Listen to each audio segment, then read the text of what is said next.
RCA, le département de la Réunion et le CIRAD vous présentent Terre d'ici.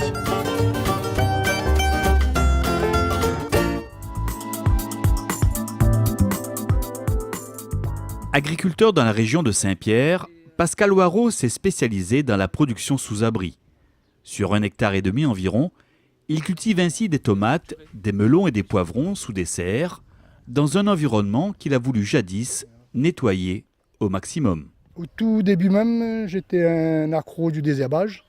Donc ici il n'y avait pas une herbe, tout le temps c'était propre, il fallait désherber, c'était la mentalité, j'avais la mentalité d'avant, quoi. Donc c'était du désherbage systématique. Mais au fur et à mesure, j'ai remarqué une grosse pression au niveau des cultures. Comme il n'y avait rien autour, donc tous les insectes nuisibles, surtout la mouche blanche, on va dire la rôde, étaient surtout sur les cultures. Donc c'était très propice à son développement et surtout très nocif à la plante. Ne pouvant plus contrôler les attaques des ravageurs sur ses cultures, Pascal décide alors de laisser la végétation sauvage reprendre ses droits aux abords de ses serres. Je gardais ce qui poussait. Pas pour autant, j'avais plus d'alrode ou plus de problèmes.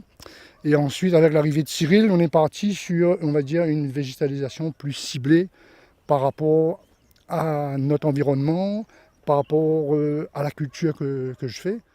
Conseiller indépendant, Cyril Festin apporte en effet aux agriculteurs des solutions de végétalisation personnalisées, individuelles, adaptées à leurs besoins et à leurs exploitations.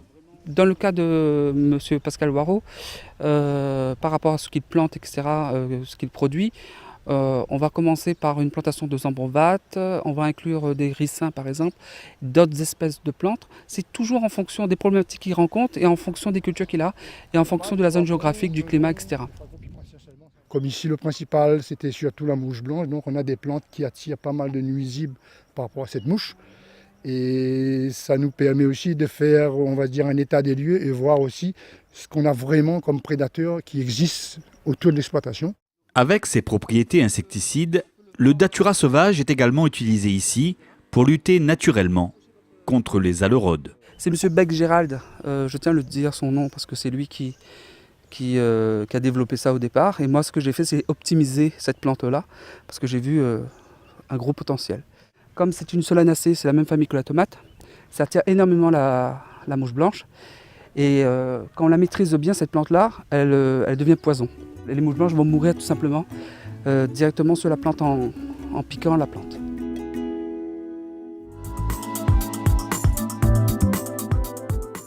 Producteur maraîcher à l'entre-deux, David Fontaine-Waro cultive ici de l'aubergine en plein champ. Et pour protéger ses cultures des attaques de ravageurs, il a choisi depuis quelques mois de mettre en œuvre des pratiques agroécologiques. Oui, durable, raisonné, en tout cas. Moi, il plaît à moi la manière que la culture a développée, parce qu'on m'a toujours fait d'aubergines.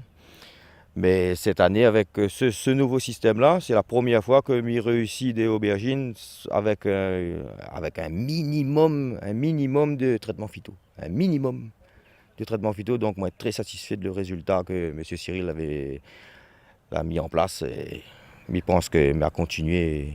Désormais convaincu de l'efficacité de ces pratiques, David a suivi les conseils préconisés par Cyril Festin pour favoriser la biodiversité sur ses parcelles. Moi, ce que j'ai apporté, c'est optimiser un petit peu ce qu'il avait déjà et lui donner des réponses à ses observations, à ses questions.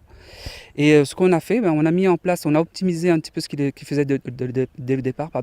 Et donc, on a mis une bande végétalisée. Donc, on a végétalisé encore plus son exploitation afin d'augmenter un petit peu la biodiversité, non seulement de la flore, mais aussi au niveau des prédateurs.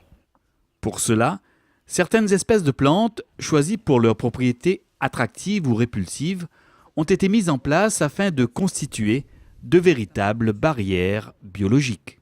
Il y a toujours les ambrovates, là on a du romarin, et puis il y a l'enherbement spontané aussi. L'enherbement spontané, c'est les plantes qui sont habituées à cette zone, qui participent aussi à la vie de la bande végétalisée, et donc qui ne demandent aucun entretien réel au niveau de la bande, mais qui apportent tout un lot de prédateurs et qui nous aident au niveau de la culture. La parcelle est bien entretenue. L'essentiel, c'est que la parcelle est entretenue aussi, là, mais entretenue d'une manière que n'a pas besoin de faire des traitements phyto, n'a pas besoin de désherber, n'a pas besoin de faire tout ça. Et nous, on a un résultat en récolte que le fruit est bien. Grâce à la mise en œuvre de ces nouvelles pratiques culturales, David a pu ainsi réduire de 80% les traitements phytosanitaires sur ses aubergines. Sur tous les niveaux, il est très intéressant, que ce soit pour le consommateur, l'agriculteur, la faune et pour tout. Je pense que c'est l'avenir et c'est hyper important pour notre agriculture de demain, pour traiter le moins possible, pour respecter, pour travailler avec la nature, travailler avec elle et non sans elle, pour avoir une production saine, pour que le consommateur puisse se nourrir sans danger.